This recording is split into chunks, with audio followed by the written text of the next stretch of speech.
Hi, this is Thundy from Booredatwork.com, and welcome to another segment of What You Missed This Week. It's going to be a very short segment, I think, this week, because not much happened in the world of tech entertainment and odd news. But so let's go ahead and start the show. The first big thing this week was Amazon announced its cloud music service. Basically, Amazon has a service where you can upload your current music, or you can buy music and save it on their cloud service, so you can basically access your music anywhere you want, either via your Android phone, Android device, or you can do it on the web through your computer, friend's laptop, wherever you are. You can connect on the web to your music. You're given 5 gigabytes of storage, and you can buy additional storage up to 20 gigabytes in total.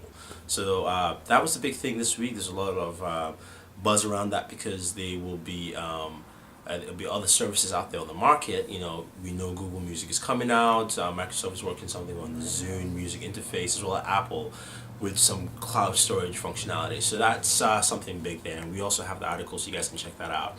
Another thing this week was actually we posted up our demo of the Slacker Radio Premium service, or the on-demand service, which allows you, which kind of works in the same way as a cloud system, if you will, but it's a little bit different. You know, Slacker is internet radio, so they give you the ability to stream different radio stations and also custom radio stations. But with the premium service, which should be launching about in a month, and you can check out the demo on the website with Jonathan Sass, the VP of Slacker Radio. The service allows you to actually select.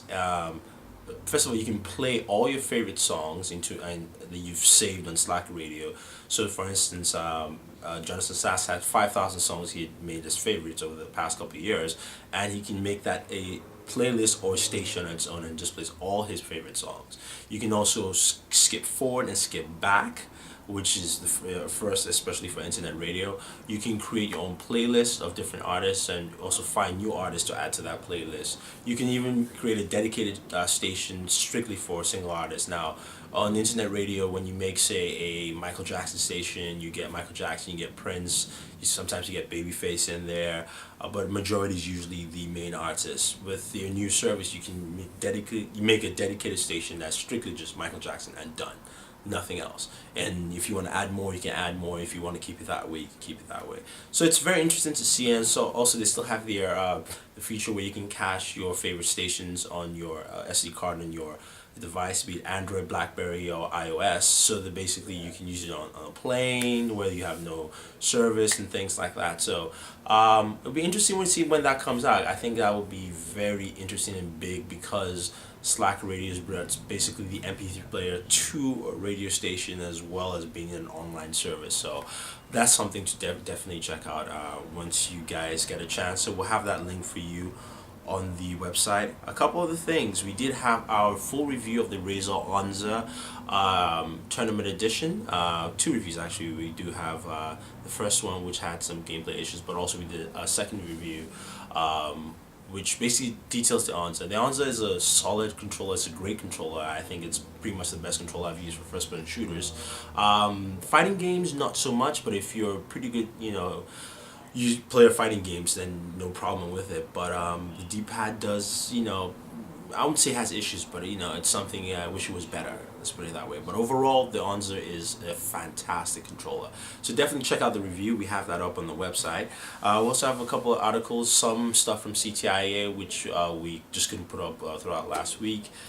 We have our coverage of Samsung Galaxy S 4G. We also have a company called Viewdle, which makes augmented reality software, which will be coming out this month. So that allows you to take a picture.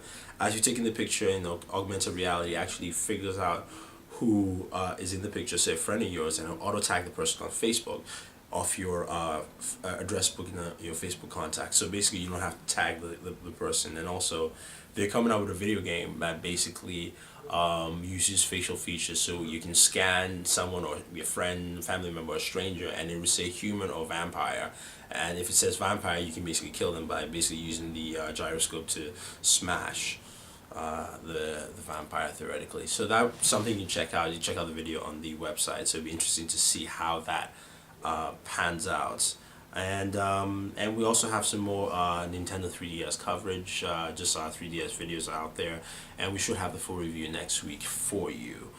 So that's pretty much what it happened this week in tech and entertainment. Amy Adams was announced as Lois Lane on Sunday in the new Superman movie, so that should be very interesting to find out. And I think it's a very good choice. The new trailer for the Hangover II is also out, and so you guys can check that out. The link will be on the website. And also, WonderCon is this weekend, so there's a lot of information coming out from all the new superhero movies that are coming out this year, as well as some other action-packed movies. So Superhero Hype has been covering that, so we'll have links to that so you guys can check out all that coverage on there. On the odd and offbeat news segments, a couple of interesting stories. The first one was a woman was charged for falling asleep in the drive-thru at McDonald's. She came with her kids, she fell asleep, and she was there for a couple of hours. So she was charged for, for basically keeping her kids out there in the cold for a while. Another funny story is a man was supposedly killed by sexual sweetness in Malawi. According to the police report, a man solicited a prostitute and he died of a heart attack, but the police statement said he was killed by sexual sweetness because the prostitute was too sweet for him. So you guys can check that out and see what that all means and find out more. So anyway, that's all we have for this week. If you guys have any comments, any suggestions, let us know. Just leave a comment on the YouTube page or hit on the website Booredatwork. Also, don't forget to subscribe to our YouTube page, our Facebook page, our Twitter page. It's all Booredatwork with 2 O's. And this is Thunder from Booredatwork saying thank you and always enjoy entertainment.